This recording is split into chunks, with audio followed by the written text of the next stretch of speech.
cela, le prophète va donc être invité d'entrer dans la maison modeste de cette pauvre femme noire. À l'intérieur de cette maison, le prophète va être choqué de voir l'état du garçon adolescent entre la vie et la mort. Elle a dit, voulez-vous entrer? Je suis entré. Ce grand gaillard était allongé là, comme ça. J'essayais de parler à cette femme de la guérison divine, mais ce n'était pas ça qui l'intéressait. Elle voulait entendre ce garçon dire qu'il était sauvé et prêt à partir. Le jeune garçon ne faisait que dire « Maman, il fait si noir, j'ai froid ».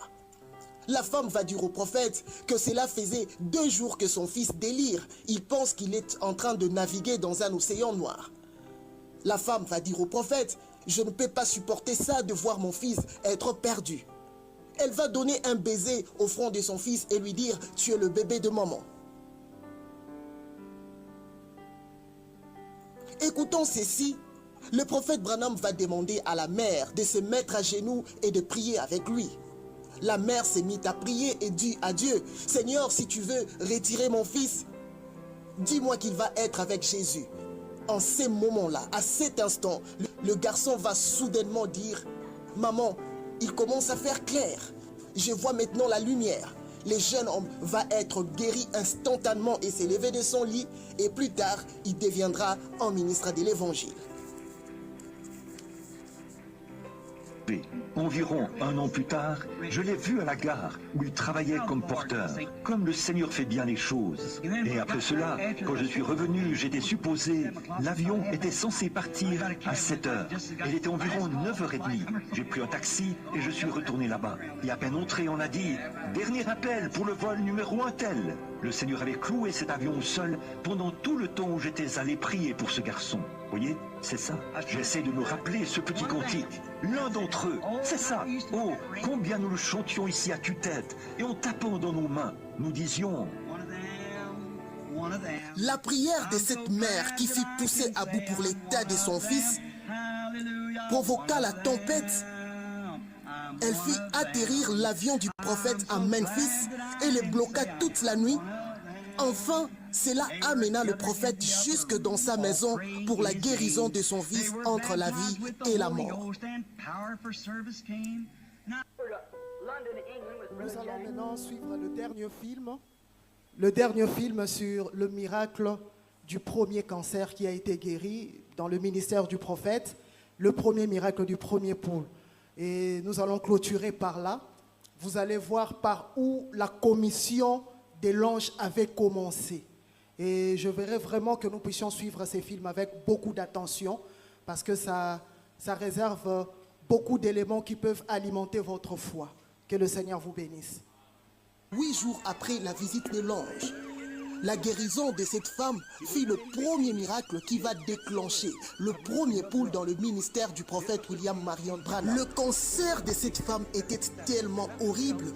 L'infection démoniaque avait enroulé tous ses intestins. Et cela ne permettait plus le passage de la nourriture en elle.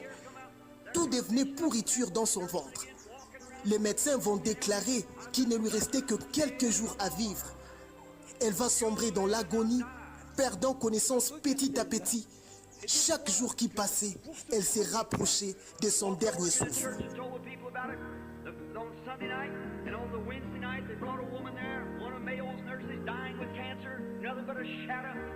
Je suis allé à l'église et j'en ai parlé aux gens. C'était le dimanche soir. Et le mercredi soir, ils ont amené une femme là-bas, une des infirmières de la clinique Mayo. Elle se mourait du cancer. Elle n'était plus que... Voici l'histoire du premier miracle de la commission de l'ange, le premier miracle du premier pôle dans le ministère du prophète William Branham. La guérison du cancer de la sœur Margie Morgan, une femme infirmière qui vivait avec son mari sur l'avenue Knobloch de Jeffersonville. Le cas de Margie Morgan fut le premier cas qui fit vibrer la main du prophète selon la commission de l'ange. Découvrez cette histoire mystérieuse. Je suis votre frère Zoé Luanga, croyant du message et ministre démocratique du Congo ici en Afrique. Partout, William Branham Bibliothèque. Jeffersonville, mardi 7 mai 1946. En plein milieu de la nuit, dans cette grotte de la forêt de Greens Mill, un ange va visiter le prophète William Branham alors qu'il était en prière. Cet ange va lui donner la commission dans son ministère. Dans cette commission, cet ange va dire au prophète William Branham, si tu es sincère et que tu amènes les gens à te croire, rien ne résistera à tes prières, même pas le cancer. L'ange va lui dire qu'il va lui donner 2 signes pour son ministère de guérison. Le premier, chaque fois qu'il sera devant un malade, il devra toucher le malade avec sa main droite et il y aura une sorte de vibration dans sa main qui va l'indiquer la présence démoniaque dans le corps de la personne malade.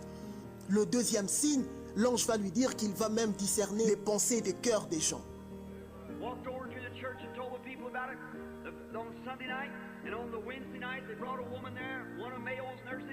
Voici comment l'histoire de la guérison de Margie Morgan a commencé.